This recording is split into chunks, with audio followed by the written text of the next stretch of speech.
before we start. You got that thing going? Yeah. You got me too, or what? Yeah. I do this, I suppose? When you go back to the board, though, you'll have to press. Is it on the? It's not on the wide. Is it on the wide? No. Does that not look right if you try just leave it on wide? Or put it back a little? No, it'd have to be close. Yeah, so you'll have to move when you go to the board. You'll have to just click the 0.5. So while it's recording, I can. Yeah, do you that. can. Okay. All right. We'll do that. All right. So what were the 3 biggies? 3 biggies.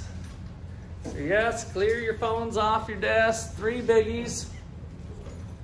What were the 3 biggies? RGDP, so real gross domestic product, which is economic growth. And what do we want, what do we hope policymakers are keeping in mind when they devise policies? Do we want it going up or down? Up, right? So real gross domestic product is reflecting the quantities of beer, chicken wings, and other stuff, right?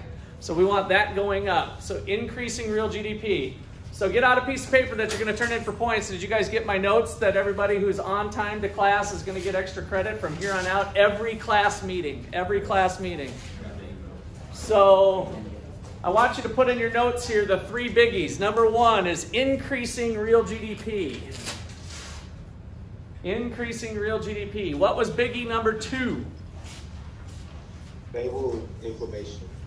All right, yeah, so on inflation, right? So low and stable inflation. Low and stable inflation, yes. And so you guys on Zoom, you're going to end up emailing me once I tell you to do it, when I collect them. So inflation is rising prices. And prices don't do anything for us. We don't really care if a carton of milk is $100 or $1, as long as our income was keeping up with those price changes, right? So what we really care about is having milk to drink. So back to number 1 is increasing real GDP is the quantity, and keeping inflation low and stable is biggie number 2. All right, biggie number 3. Biggie number 3. Unemployment, good. What about it? Do we want it high, low? Low. So low unemployment, but low meaning 0? Is 0 unemployment good for the economy? No. Because you need some type of employment or some type of unemployment. Yeah, so we had frictional and structural unemployment. So we're going to add on to biggie number 3 and put that it's low unemployment, and then you can put at the natural rate. So what we defined yesterday was the natural rate of unemployment. All right, so have those 3 biggies down. I'm going to collect all your papers in 10 seconds because everybody who comes in late is not getting these points. So you got increasing real GDP, low and stable inflation, and low unemployment at the natural rate. Make sure your first name, last name's on your paper. I'm going to come around. I need all the papers in 10 seconds. You guys on Zoom, go ahead and send the email now for Zoom. All right.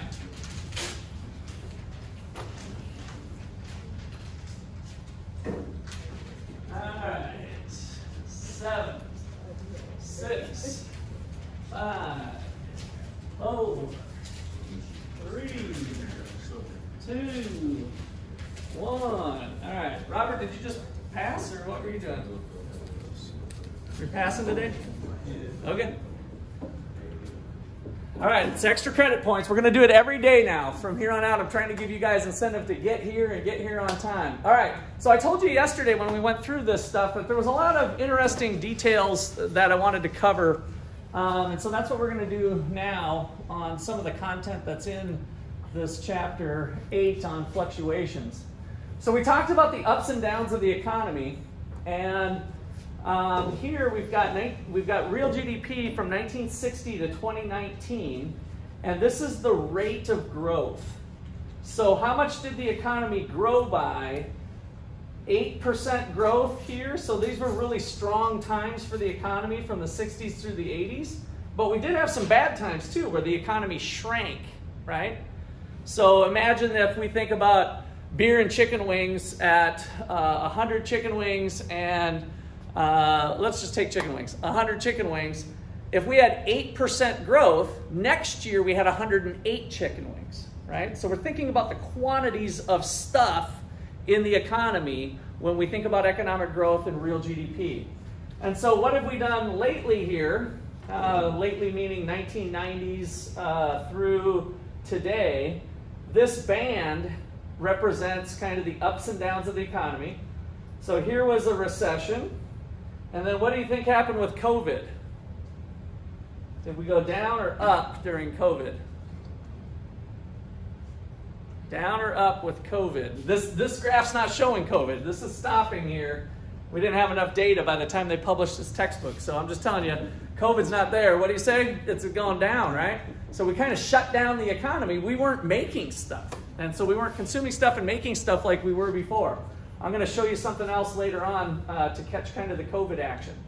But the long run growth rate is approximately 3%. So if you take kind of this long-term view of is the economy, are we having more beer chicken wings or less over a long period of time, what it's saying is that year after year after year after year, we tend to grow the quantity of stuff by about 3%. So 3% of the stuff is growing in terms of quantities. Okay, so that's pretty good news. These shaded regions, we'll see this in some other graphs, these are the recessions. So this is when the economy went down, and we can see that that causes these big dips. And so the period, the length of time of the recession. Now another thing to notice is that 1, 2, 3, 4, 5, this is a little baby one, 5, 6, 7, 8. Since 1960, we've only had one of those recessions 8 times. So usually we're in a period of expansion or growing quantities. So it's fairly rare to have what some people call a correction, like maybe the up is too up and then we come crashing down. So we try to think of, are there policies available to kind of stabilize the ride if we could, which is what we were trying to tease out yesterday. Okay, questions or comments on this one? All right, so here's what we did yesterday. Peak, contraction, trough, expansion. So those are the ups and downs that we defined yesterday. And then we've got another one here that's going to be real, oh, we're not to that one yet. So here's our unemployment rate. So we talked about how do we measure the number of people working. Is everybody who's not working unemployed? First question. No. So we went over lots of examples. And so we can look at the labor force participation of the population of people that are 16 years of age and older. How many are wanting work or have work? That was our labor force. People who have jobs plus people who don't have jobs but want jobs and are looking for jobs, right? That is what the labor force is. So of the population, we can calculate that, which is what this one does. So here is some real world data from the United States. And so kind of have a little diagram here, 16 years of age of older, the civilian population, and then we've got students, retirees, disabled people, maybe other people that are not in the labor force. They're not actively seeking employment, they're just choosing to not work. And then we've got people in the labor force, and then of course we have either employed people or unemployed people. Our unemployed people kind of make up new entrants, re-entrants, lost job, quit their job, got laid off, whatever their reason is, as long as they're lost their job but they're looking, they are unemployed. And so here's the numbers for the United States. We've got 16 years of age and older is 260 million people. How many people are on our island, including people less than 16 years of age and older? What's the population of the United States, roughly? I gave it to you yesterday. I think it's good for you guys to know how many people are in our nation. How many? 330 million. Yes, around 330 million. So if we include all the kids, 16 years of age or older, we have 330 million. So it drops down to 260 if we kick out the kids, 15 years of age and less. And then we've got people not in the labor force, the civilian labor force, unemployed. There's all of our numbers, and then what are the rates? So labor force, 63% of the people that could be working are 16 years of age and older. 63% of those are working. 61% is the employment to population ratio, so how many people are employed versus the population. And the number unemployed, 3.5% was the unemployment rate back in 2020, and currently we're at about that rate too. All right, questions or comments there? All right, here is that natural rate concept. So the unemployment rate tends to wiggle around, and here they did catch a little bit of COVID here, I think. Look at this. See this green line going straight up? That's the unemployment rate reaching 17% in the United States when we just shut down businesses. A lot of people became unemployed, and so that was our little recession there. The blue line is showing the natural rate of unemployment, kind of what we'd expect it to be. The number I gave you yesterday that you hopefully have in your notes is between 4 and 6%. So economists kind of estimate that, and we kind of have this natural rate, and then the real rate kind of wiggles around. So during recession, is unemployment positively related, negatively related to a recession? So a recession is decreasing real GDP, and so what happens to unemployment? Does it go up or down? Up. So does that mean those two variables are negatively related or positively related? Negative relationship, right? They move in opposite directions.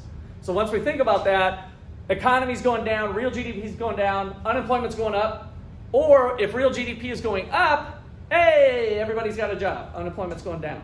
So those two things tend to be negatively correlated with each other. And that's what we see. Notice this green line, the unemployment rate's going up during recession. The yellow bars are the periods of recession, and so we have unemployment spiking up during periods of recession. Okay, questions or comments on that one? Pretty much review from yesterday with putting a little more detail in. This one we didn't cover yesterday that I was excited to do.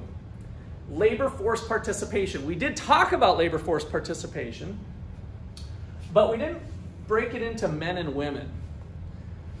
So what's this chart telling you? So the blue is men from 1948 to 2019. The orange here is 1948 to 2019 for women. What has changed culturally in the United States according to this data?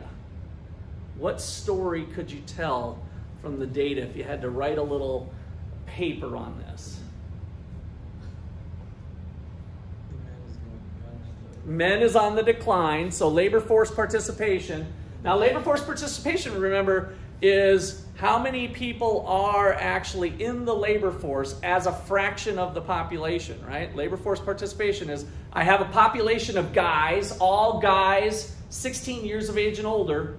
What fraction of those men and boys, in the case if they're 16, we might still call them a boy, what fraction of those guys are choosing to work? They're either working or they're not working but looking, right? They're part of the labor force. That's what we're looking at. So as Robert said, men are on the decline. What about women? They're going up. So if we go back to the 40s after World War II, we start to see a steady increase. And then really 1990, when we made it through the 80s, we had kind of a women's liberation movement. It started to become more socially acceptable that women as part of the household would be working, and maybe the guys are staying at home instead. So that's part of what this chart's showing here is maybe dad is staying at home and mom's going to work because she can make more money in the labor market. But we seem to have kind of reached some little bit of equilibrium here, right? So if you notice 57, 59, 56, we had this dramatic increase, but now we've kind of leveled off. And so is it still, according to this chart, what would be your intuition? Is it still somewhat culturally true that of the average household, the man is working and the woman is staying at home watching the kids? Is that, what is this data saying? It's still showing that a little bit, right? 57%, because there's about equal men and women, by the way, in our population. So when we look at the downward trend, here's the guys at work, and now they're down to 69. This is kind of leveled off. And so maybe it's a little bit, at this point anyway, of an equilibrium that on average, still more guys are working than women. Otherwise, it'd be 50-50. right? Or closer to 50-50. So we still see a little bit of that. All right, questions or comments there? All right. So this is the labor force participation rate and the employment to population ratio. So here was the recession of 2008 that we haven't talked a lot about, but you guys were too little to be impacted by it too much, but we had a pretty bad recession back in 2008. That was the financial crisis that you might have heard about. We'll talk about that later on in class more too, but we had a definite shift downward.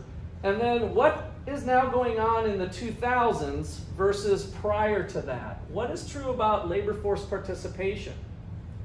Kind of culturally again, I think there's a cultural thing going on here. What can you tell me about that labor force participation rate if we look at the financial crisis of 2008? So we're kind of highlighting here between 2008 up to 2020, the red line versus the red line over here. There's what? It's decreasing, right? So we've kind of leveled off. Like we didn't get back to this real quick. So here we had a lot of people participating in the labor force between 1990 and 2005. I mean, that, if you just look at this chunk of data, over a long period of time, we've got 66% of people wanting to work or looking for work. They're part of the labor force. But now we're kind of at this new level that's down towards 62. If we take that chunk here, it seems to be significantly less. And I think that has persisted with COVID as well. So are we just becoming so rich that we don't need to work? You know, did these recessions, including COVID, kind of teach us that we don't have to go out and work our tails off with dual income? We can live on less? You know, choosing not to work? I think there has been a little bit of that going on, is my general observation. I haven't done any super sophisticated research, but I think at a glimpse anyway, that's what we can use this data for, to help tell the story of the United States and maybe cultural shifts that are going on. Okay, so that's labor force participation. Here's the fraction, kind of interesting to look at. People who are unemployed, why are they unemployed? So we talked about you guys graduating from college and throwing the hat up. That's only 8.7% of the people unemployed. People who are re-entering the workforce. So a lot of people retire and they're like, oh, thank goodness. I remember a banker of mine is like, oh, my wife and I are going to have an RV and we're going to travel across the country. And they did that for like 2 months. And then all of a sudden, Bob Grathwold is back at the bank. And I borrowed a lot of money in those days doing my real estate deals. And I said, Bob, I thought you were retired. He's like, yeah, I got so bored of just doing nothing. I had to come back to work. So he came back to work, right?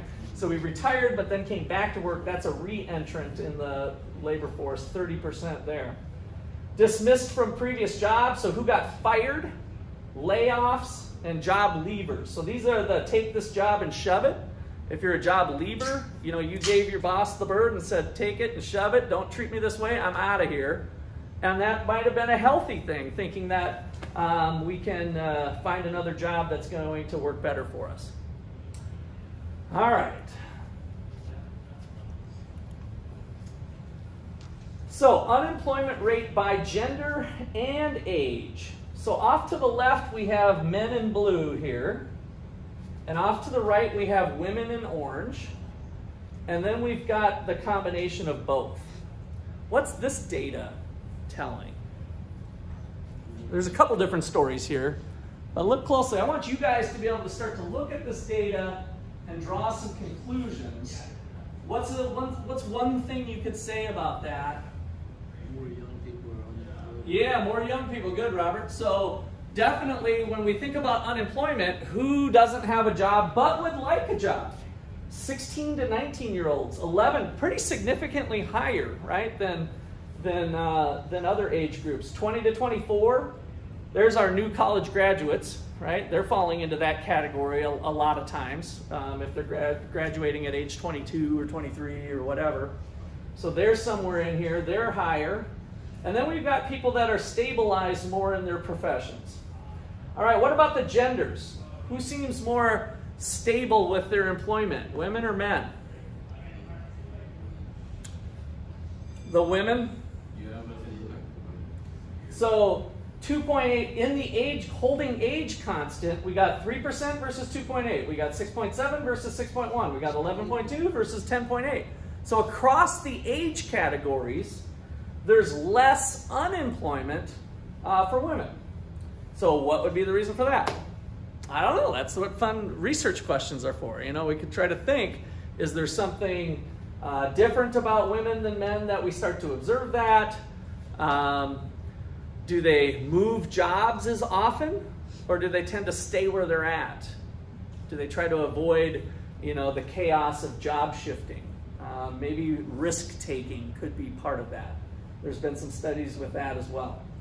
All right, so then we got both all combined, so kind of breaking apart the data. There's your 3.5% overall unemployment, but broken into the segments. All right, questions or comments there? All right, so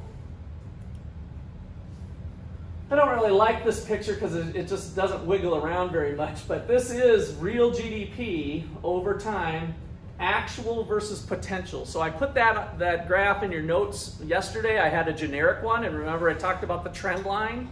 And so we're thinking about, you know, what is the potential for the economy? Today's GDP is not at potential. Right? So when I say today, I was pointing to 2008. So we can see how the recession, we're like, you know, we could be doing better. What's wrong with the system that we've got high unemployment? What's screwed up? Was it government policy screwed up? Like, did COVID policy screw us over? Or is it something else? Is it the war in Ukraine or something, right? What are the things that are causing us to not be at our potential?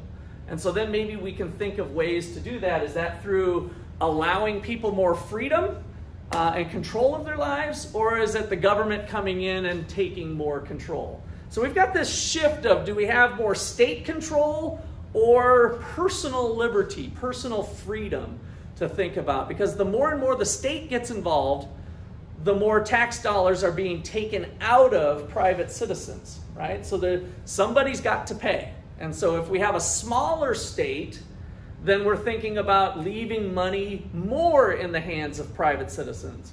If we start to grow government programs, then we're leaving less to private citizens to choose what they want to do with their money. And so those are kind of the things that we grapple with. And these early chapters then help set the stage to think about the variables that we need to look at to draw conclusions. Okay, any other questions or comments there? All right. So we looked at inflation yesterday. So here's kind of a glimpse of what has inflation done since 1956 through today. And so you've heard me say, and maybe you've heard on the radio or news blips, that our inflation rate today, we haven't seen that type of inflation for 40 plus years, 40, 50 years. Well, here's your answer. This is inflation from 1973 to 1981 was 9.2%. What have they estimated our inflation was this last year? What was the inflation rate? We've bantered around a little bit. We talked about it yesterday. The inflation for the United States right now, basically, that they estimated within this last month. And you can just give me a rough figure. How much was it? 7, yeah, it was somewhere in the 7. So 7.8, 7.9, I think was one of the recent ones. So we've had inflation now, check this out, from 2000 to 2019. That's 19 years of what I would call low and fairly stable. Notice this blip here? This is what I mean by stable. When we put on our 3 biggies list, low and stable, we'd like this thing to be not wiggling around too much, right? Nice and stable. The more this wiggles, the more volatile it is. It's like, oh, it was really high last year, but now it's really low this year. That's not stable. So stable is less wiggling around. And so low and stable inflation, not too bad, 2%. Low and stable inflation, 3%. That was 1983 to 1999. Again, a pretty long run. And then we had this little bad blip here, which is why I think we were better here. And then inflation, 1.6, 1956 to 1965. So that was a lot lower inflation back in those times. And Here's a stable one. Look at how that wiggled around. It just kind of stayed real close there in the 1960s with that little bit of wiggling. All right, questions or comments on inflation? Inflation data. All right. Oh, I just left that in there. I was almost going to delete it, but where does this inflation come from? We talked a little bit about it yesterday. The government kind of giving out money, right? Spending money. If they are printing money, the money supply, how much money is coming into the system, that is going to be something that's going to cause inflation. And so we have a whole chapter devoted to money and banking and stuff, and so we're going to talk a lot more about that later. But this is kind of a quick teaser that the government controls how much of this green stuff is floating around. And if they feel like, so right now there's money floating around, there's a certain quantity of money, but if they want to pay for COVID like relief, like, oh man, it would be nice to give everybody $1,000, and they come up to the printing press and they go, boop, boop, boop, boop, boop. Hey, Robert, here's $20 to help with your COVID problems, right? So now Robert's got more money to go buy stuff. And so if everybody gets that money, then pretend like you're at an auction. How many big people have been at an auction? Maybe even on an eBay auction for that matter. But if you've been at an auction, imagine that they're having bidding, and then all of a sudden the auctioneer says, stop the bidding where it's at. Have my crew, everybody gets a $100 bill. What would happen to the bidding at the auction once it resumed by putting more money in everybody's hands? What would happen to the bidding? It would start to go up, right? All of a sudden, oh, I was going to stop at $45 on this antique item, but shoot, I'll do $65 now, right? Because I just got the free money. That's essentially what goes on with that in inflation. Okay. So now we're going to do a little Fred. So Fred is the St. Louis Federal Reserve Branch website. So if you guys Google Fred, it's usually the first thing that comes up, St. Louis Federal Reserve. And what's cool about this is it's real-time data.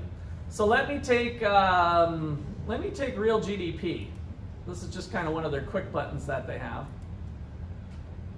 So they give you data right up to the last data point. So as new data comes out, then it goes up. So here, what do I tell you guys to keep in mind about what GDP is roughly? The income of the nation, the whole nation. How much money? What is GDP? The income of the United States is roughly 20 trillion. Good. So 20 trillion, kind of keep that number in mind. Well, here's why we're saying that. Well, here's real GDP, which has been adjusted. So nominal GDP is actually higher than this, but it's 19.8 trillion.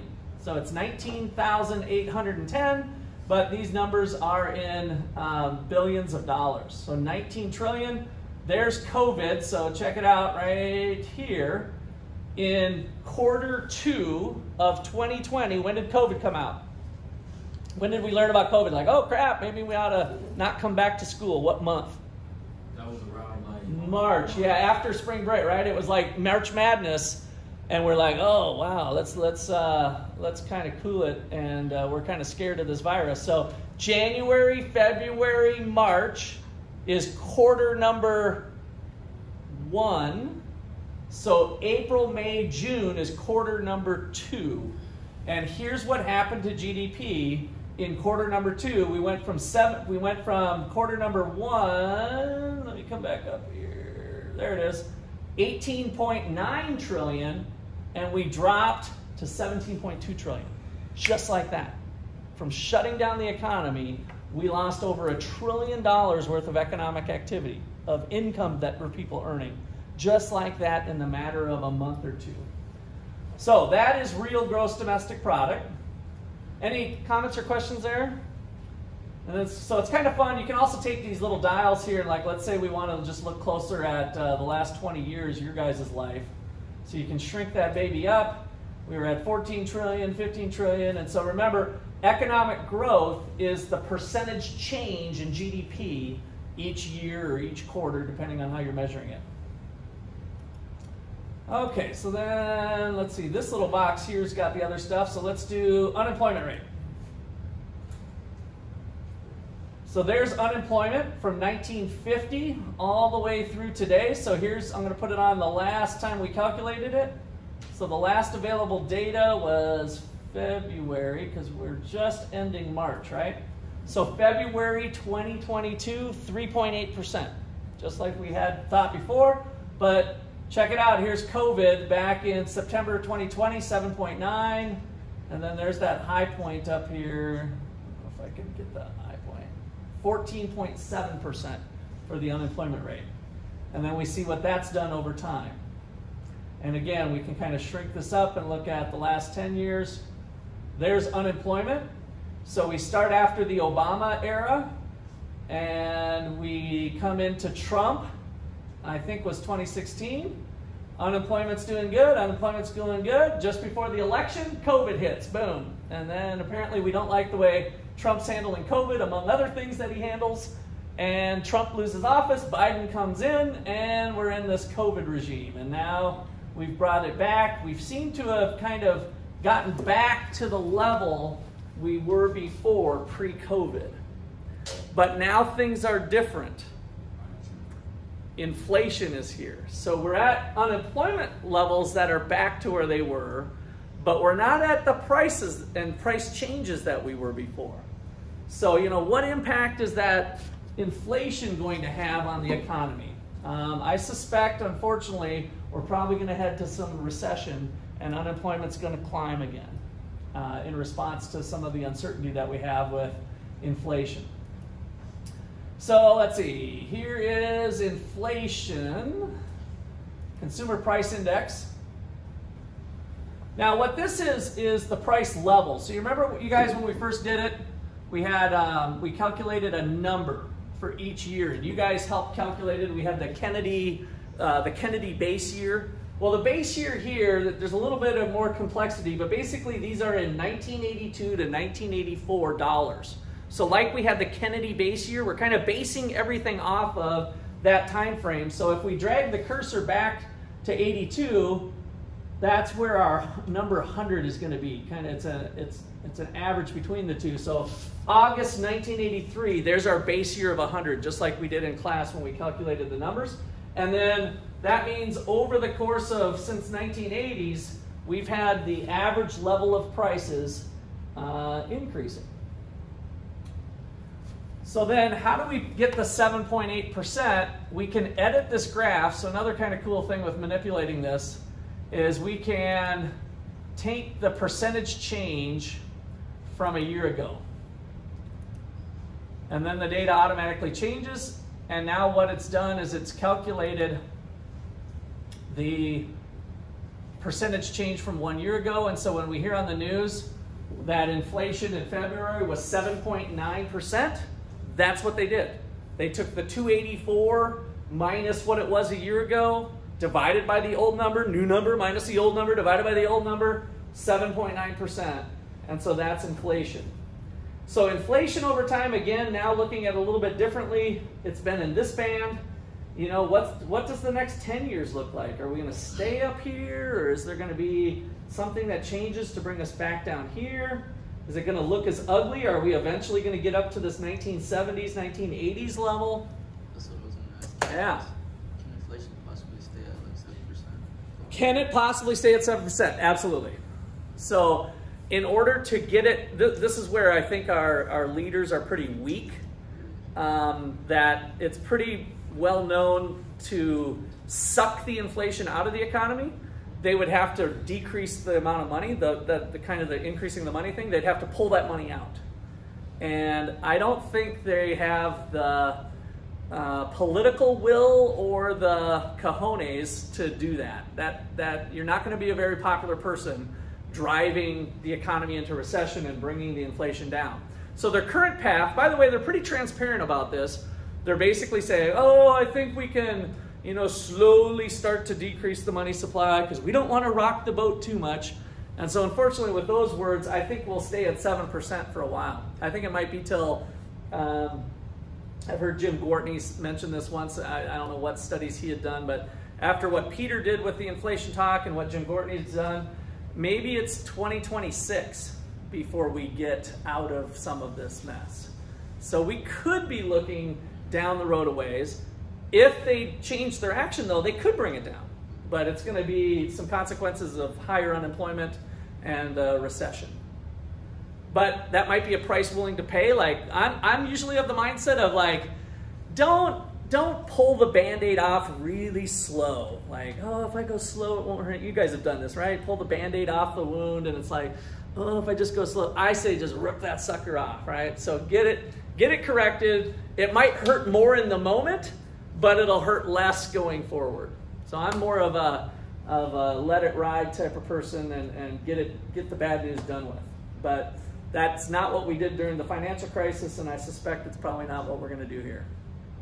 All right, any other questions or comments?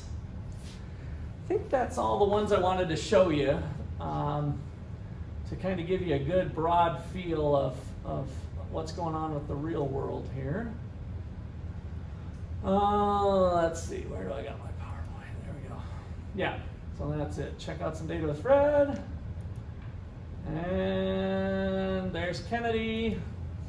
Did you hear me say the Kennedy base year? Thumbs up if you heard me. All right, I'm hoping that made you feel better.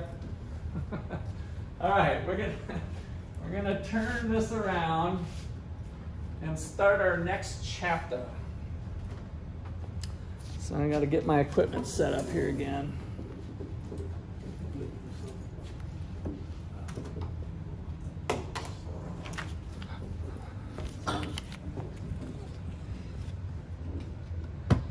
All right, let's see if this works out as good as Nate said. Oh, yeah, not too bad. Okay, Chris, I'm gonna just pull this back a hair. Sorry. You can move back there if you want to. I'm done. Whatever's comfortable for you.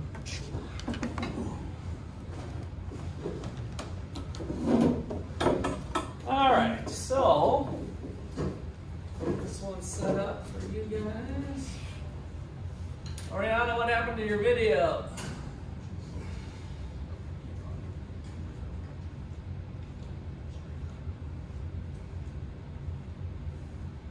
Oriana going once. Oriana going twice. Don't fall asleep on me now. We're just talking, getting to the good stuff here.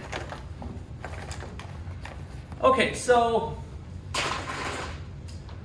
these previous chapters were really to kind of highlight measuring things. That's all we really did, right? We kind of hinted at a few like policy type things, but we really just learned how to measure the economic activity of the nation. So we had our three biggies that we want to be kind of know how to measure. Here's our island. So we got real GDP, which is the quantity of things, and we've got the price level or inflation, the prices of things, and then we've got people who we care about and whether they are working and want to work, so the unemployment rate. So there's a lot of other variables to measure, but I like to kind of start things off having students focus in on those three. Like if you can get your arms around those three, a lot of other things are going to come easier as we go through.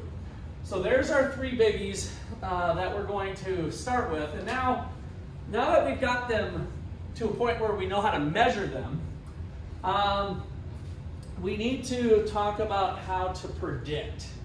So chapter 9 is we get into the prediction business.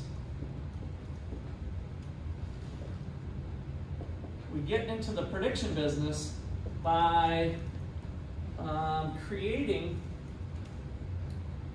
an economic model of the macro economy.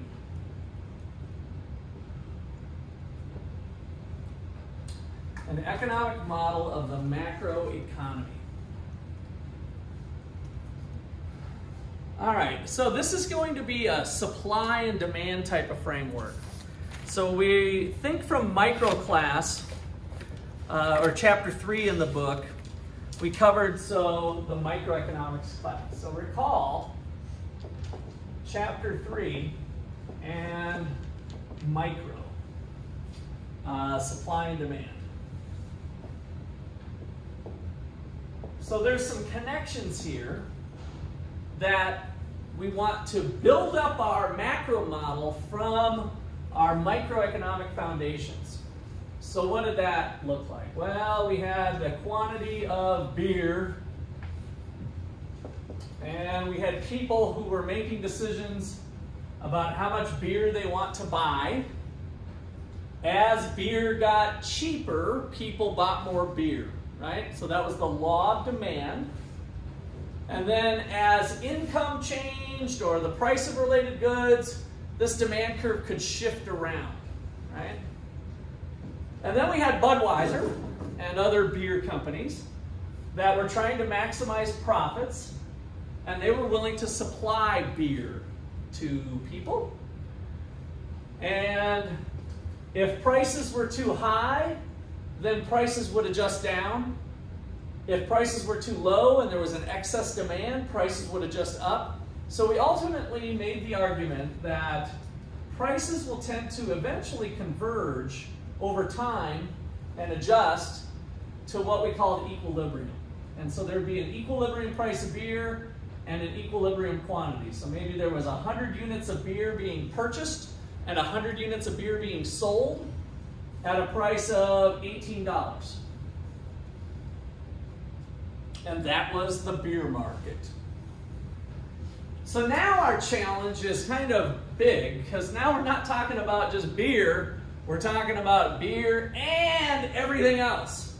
So gross domestic product is the dollar value of all final goods and services produced within the nation's boundaries over the course of a year. 20 trillion some dollars worth of stuff. And so we're going to do a similar demand and supply framework to try to show that. All right, so our first step then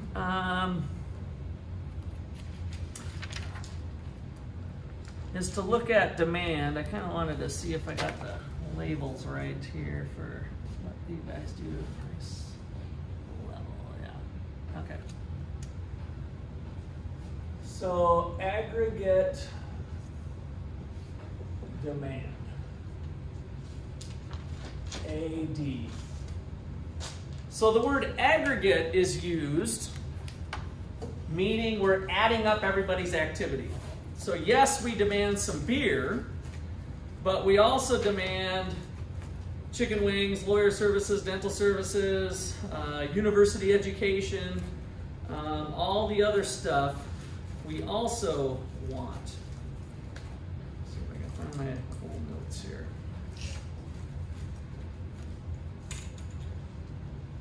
All right, here we go.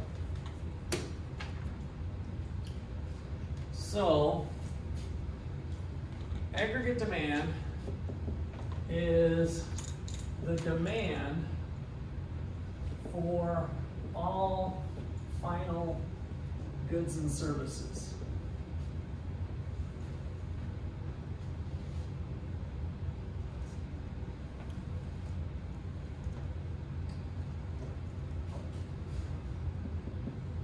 And the key point here is that at a lower price level, which is the average level of all prices, the average level of all prices, which is where we derive inflation, at a lower price level, people demand more quantity, which now is real GDP.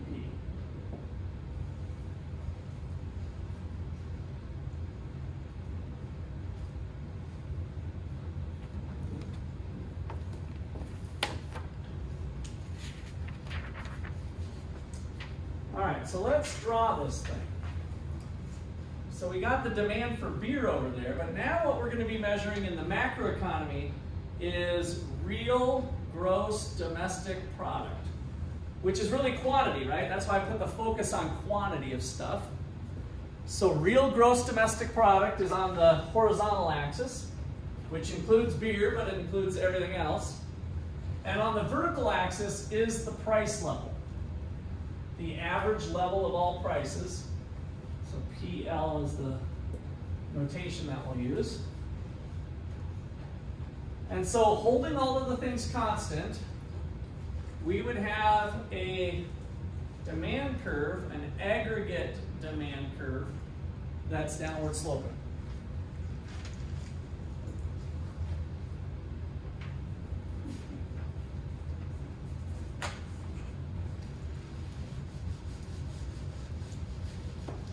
All right, now it seems kind of pretty easy connection back to the beer market, right? As price goes down, people want to buy more beer. And I think it's okay to think about that.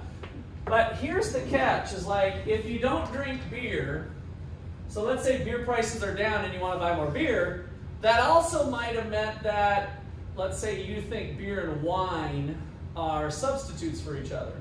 So you buy more beer, but you buy less wine, right? Or you buy less seltzers or something else that's a substitute for beer.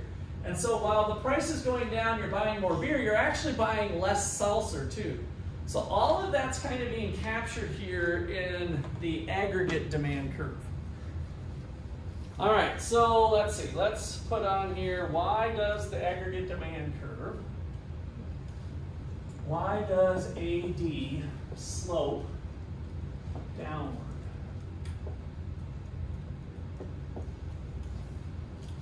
Why does the aggregate demand curve slope downward? Okay, number one.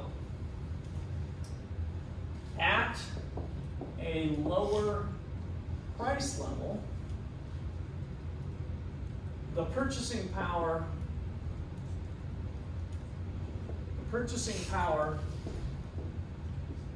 of a fixed quantity of money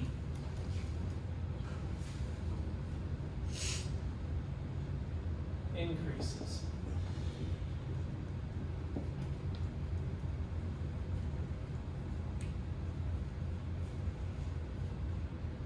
So we talked about purchasing power last week, right? So I have $20, a fixed quantity of money. And if everything at Walmart, all the prices on the shelves at Walmart goes down by 5%, what does that get me with my $20 bill? What does it get me? So I have $20, I could go to Walmart and buy some stuff, but now the price level's gone down 5%, so there was kind of deflation, right? What's true about my $20 bill when I go to Walmart and actually do my shopping?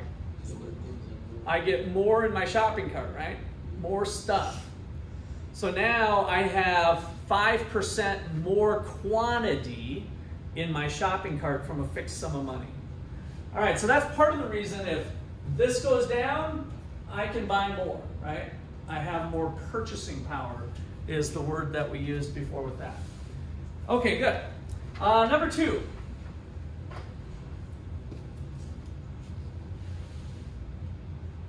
Number two is going to bring in interest rates. So at a lower price level,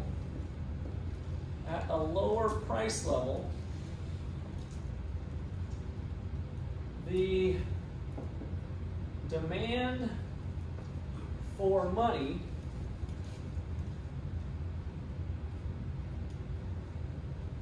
falls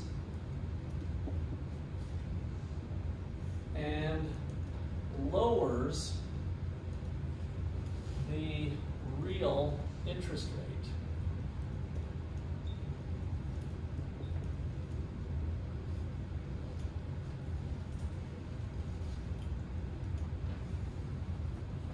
Which increases purchases.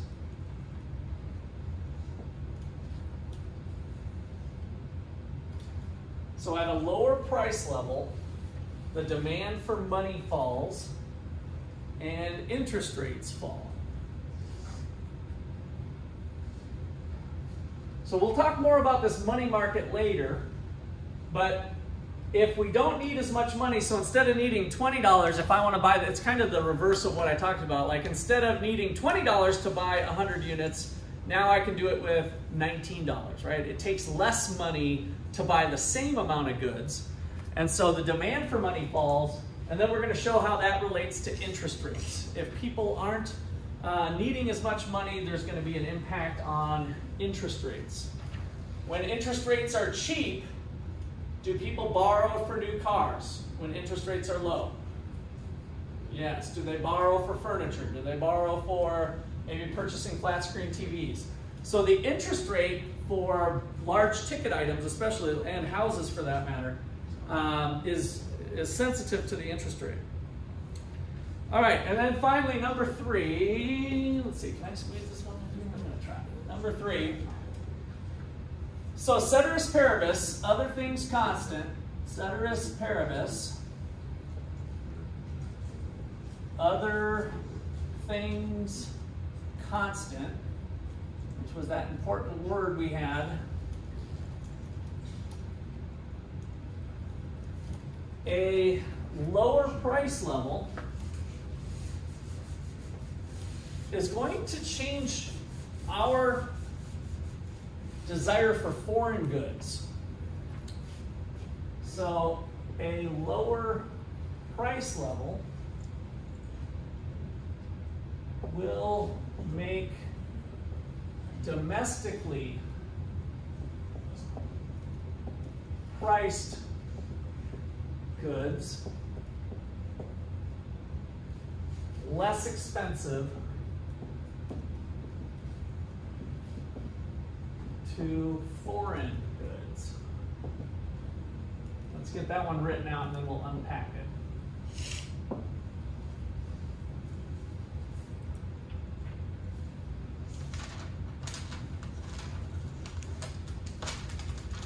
Does anybody like avocados in here?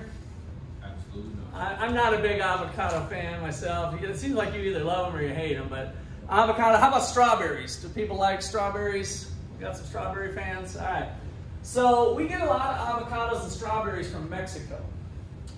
And so what happens, what this one's saying is that if other things being held constant, like Mexican prices, so if we compare, for example, the price level in the United States and versus the price level in Mexico.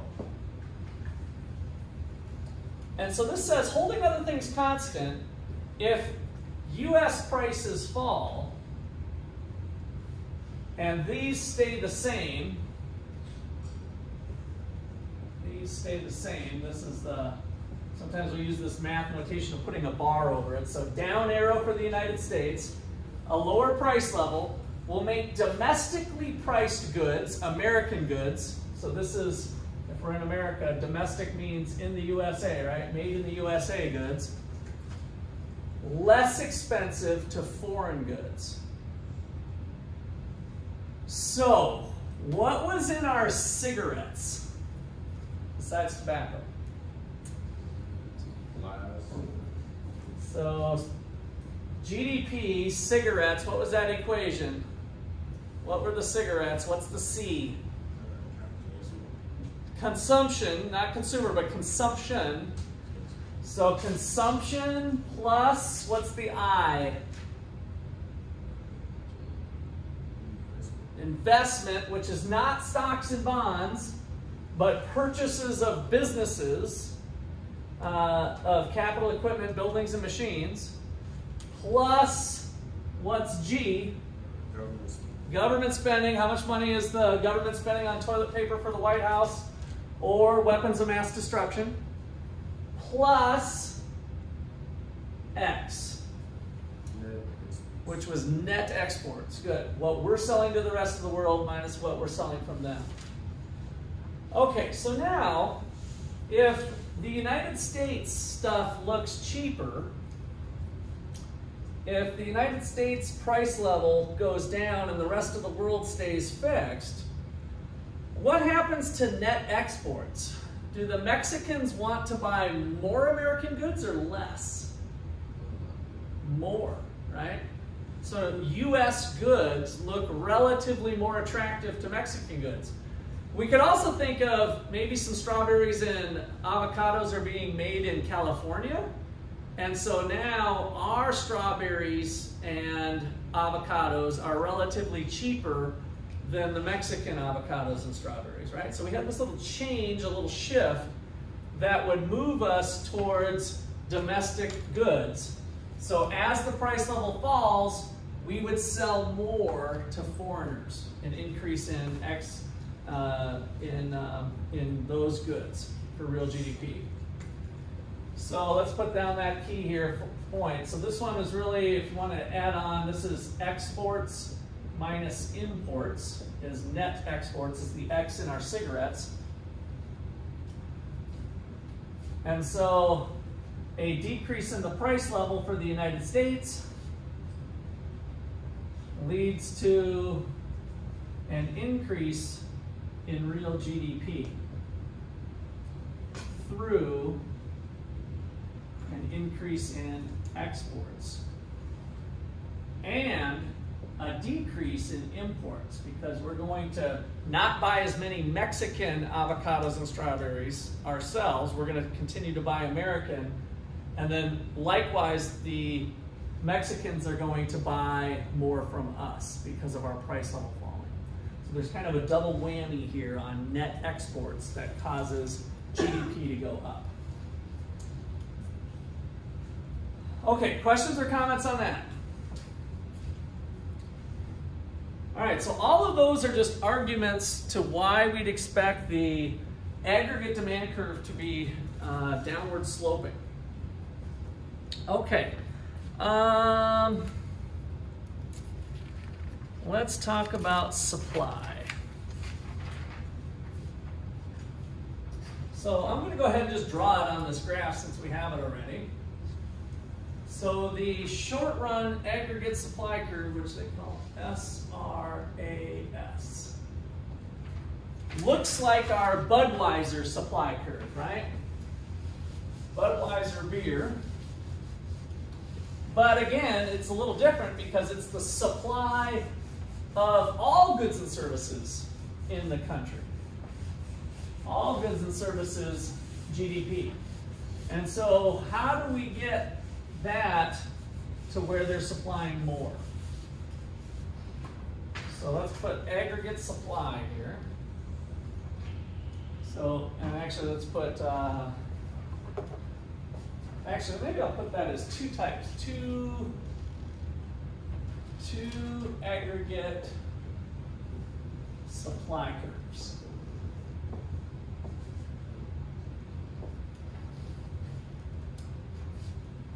So number one is the short run aggregate supply curve. Short run, not Russ, short run aggregate supply. SRAS.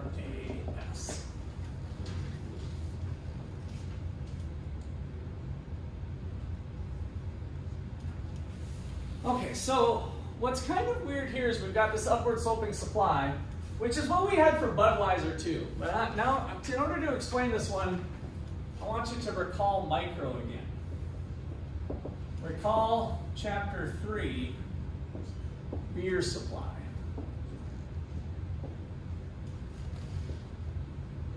So we'll just draw a little baby one here. So beer, here's the quantity of beer, the price of beer. What was the supply curve saying? It said that, hey, if the price of beer is $18, then Budweiser is going to supply 100 units of beer. But if price of beer goes up to 20, Budweiser is willing and able to supply more because they'll make more money. So they bump up the quantity supplied, moving from point A to B. Who remembers what we held constant to do that? When I say what we held constant, it ends up being one of the things that shifts the curve later. So what were some of the supply shifters? Do you remember some of those? Those are good things to memorize. Jaden? Was it income? Income. So income was on the demand side. So the consumer, if the consumer had more income, then they would want to buy more. So with the supply curve, what would cause them to reduce their supply or increase their supply? We had like 5 things on the shifter list. I think this was actually when I was gone, stuck in Phoenix. Peter maybe started off with the supply. Maybe not. Maybe I came back and did it. So it was very early in your notes. Supply shifters. Prices of resources. Good, Robert. That's exactly the one I was looking for too. So in order to move from here, from point A to point B, Budweiser saying, hey, yeah, I'll put 120 more 12 packs of beer on the shelf. No problem. It was the price of resources were held constant. So the key thing here is that along the supply curve,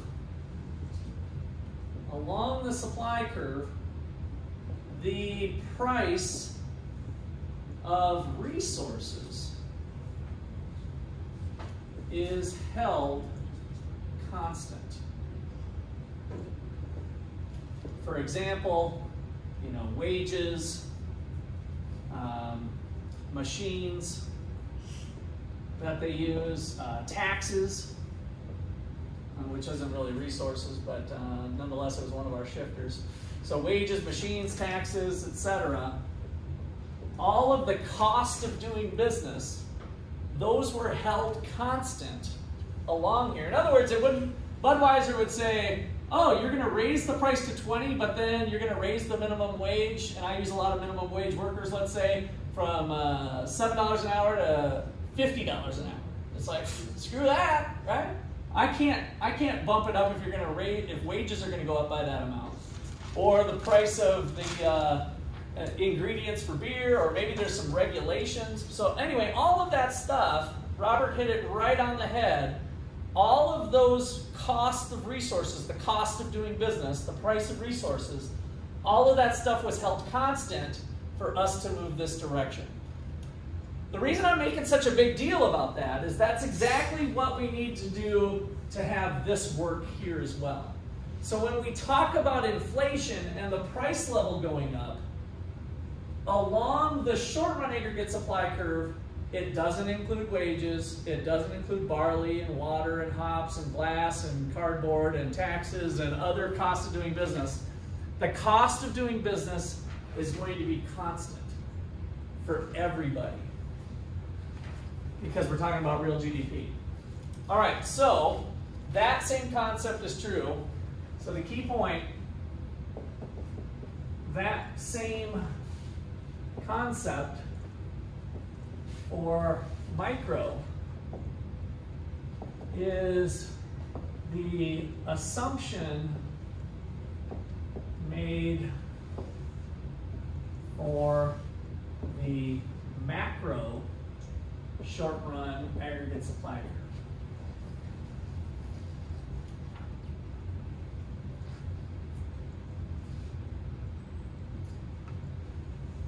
So I think for this one I will redraw it because this one's kind of important here. So let's put real GDP, and this is the price level, and then we'll just put a short-run aggregate supply curve.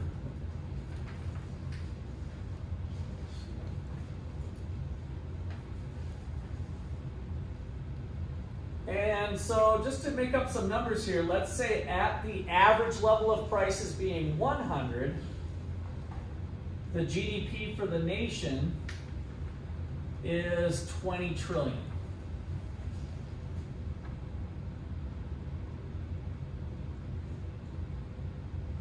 And so what this says is that if there's 10% inflation and prices go up to 110, GDP is going to go up. Producers are going to make $24 trillion worth of stuff. But why are they doing that because that inflation is only on the products they're selling, not the price of the resources that were used to make it. That's our assumption, which we're going to clobber, by the way, here in a second. So it's kind of far-fetched. So bear with me. But that is what's going on with this. So along this curve, let's pretend that average wages, nominal wages, were $15 an hour. So I'm going to put a big W here. So assumes nominal wage is fixed at $15 per hour. But it's not only wages, it's the price of rent, the price of machines, the price of all resources. That's kind of nice for shorthand notation to think, okay, so that's just a little reminder that we're going to hold wages constant. If that was true, then we'd get a little bit of a bump up in GDP, just like we did in microclass over here. But what really goes on is they tend to move together. That's where we'll bring the story here in a little bit. Is everybody clear on that? That's like the most important part of this is that part. All right, so then I'm trying to decide if I should erase that or not. I think we'll keep it for now. All right. So the next thing I want to do is think about long run supply. So number 2 is the long run supply. Long run aggregate supply, I should say. Long run aggregate supply. LRAS.